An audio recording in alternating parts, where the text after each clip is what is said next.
Hi guys, it's Mr. here from Bookaholics Book Club, and today I'm here to do a book tag. Kaylee from K Books tagged me last week in the sickness tag, and this is my first tag. Basically, it's different sicknesses and a book that you will relate to that sickness. I'll get started and it will make more sense. So the first illness or disease is diabetes, and it's a book that I found too sickly or sweet when I read it. I don't have it to show you, but I chose Elfame's Choice by PC Cast.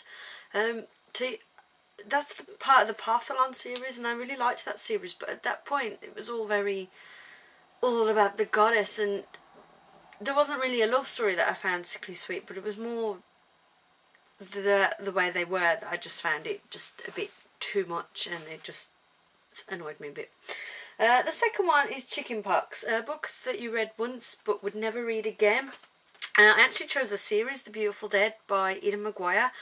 I don't know why I read the whole series. I read the first one and it was okay, and then the other three, I got them when they came out, and I read all them. They were all exactly the same as the first one. Like, the plot was similar and they all ended exactly the same, and I really don't know why I even finished that series, but I did, and I would never ever read it again. I gave my copies away because I didn't want them.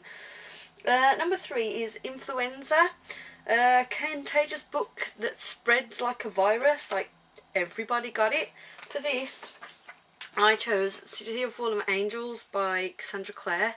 Now, I liked the first 3 books in the series, and so when this came out, of course, I got it like everybody else did. I know a lot of people were excited, and I read it straight away, and I just didn't like it.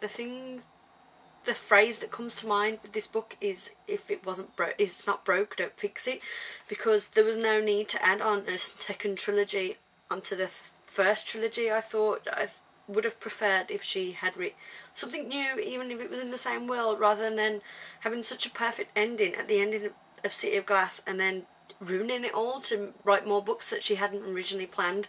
So I did not like that. The next one is The Cycle, a book you read over and over again all the time. I picked Harry Potter, basically the whole series, not just the Philosopher's Stone. I read this at least once a year. This is like a book that I read if I'm feeling ill and I can't really read, like concentrate, or I'm not into reading at the moment. I'll pick up Harry Potter. I've read these like 10 times. It's just one of my favourite series to read. I always find something new with it, and I know I will read it many more times, and I can't wait till my son is old enough for me to read them to him and make him read them all the time. Next is Insomnia, a book that kept you up all night. Now, there's quite a few books that I could have picked for this. There's a few that instantly come to mind where I just couldn't put them down and go to sleep, but I chose Breaking Dawn by Stephanie Meyer. The first time I read the Twilight series, obviously I got right into it, and when it came to Breaking Dawn, I was up till 4 or 5 in the morning. I just would not let myself go to sleep. I had to read it. I gave myself a terrible headache, I remember, that lasted for like 2 days, and that is why I've picked it, because even though there's other books I made myself stay up for, none of them gave me such a bad headache, but I was happy about. So definitely Breaking Dawn. Next is Amnesia, a book that you have forgotten about. This is another book that I don't have because I just passed it on. I chose Evermore by Alison Noel.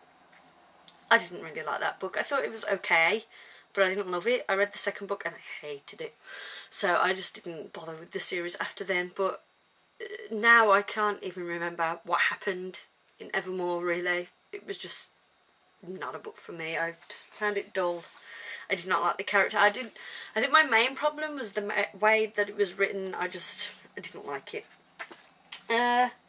Next is Asthma, a book that took your breath away. I have chosen The Scorch Trials by James Dashner. This is the second in the Maze Runner trilogy, which is one of my favourite series ever. But this second book, I remember getting this and starting it straight away, and literally I was just grasping to the book. I couldn't read. This is my favourite of the series. I just loved it. I couldn't put it down, and yep, that took my breath away. It was brilliant. Next is Malnutrition, a book that lacked food for thought. You know, like, nothing really happened, and I hate to put a book in from this series, but I'm picking Destined by PC and Kristen Cast. The House of Night series used to be one of my favourite series. It started off, the first 5 books was so good, but the last couple of books have not been so good. This is the latest one, and I read it a couple of months ago, and really, it didn't really feel like anything happened. The story didn't particularly progress, and I'm really getting disappointed with the series. I know I'm going to finish it off because I've come this far. This is what, book 9. And I think there are going to be like 4 more books or something. So I probably will read them unless it gets really bad. But this one, I think I could have skipped this and not missed anything in the story. And then lastly, Travel Sickness. A book that took you through time and space. Basically, it was written so well, you know, you could imagine this other world or time period or whatever. And I have chosen Daughter of Smoke and Bone by Lani Taylor. This is set in Prague, but then there's also the fantasy world and the angels and stuff like that, and it's just the way that it is written. I love the sort of whimsical way that it was written, and I really felt like I was in Prague and then in the other realms, and it was just such a fantastic book, and definitely that's what I would pick for that. Alright, and that is my book tag. Thanks for watching.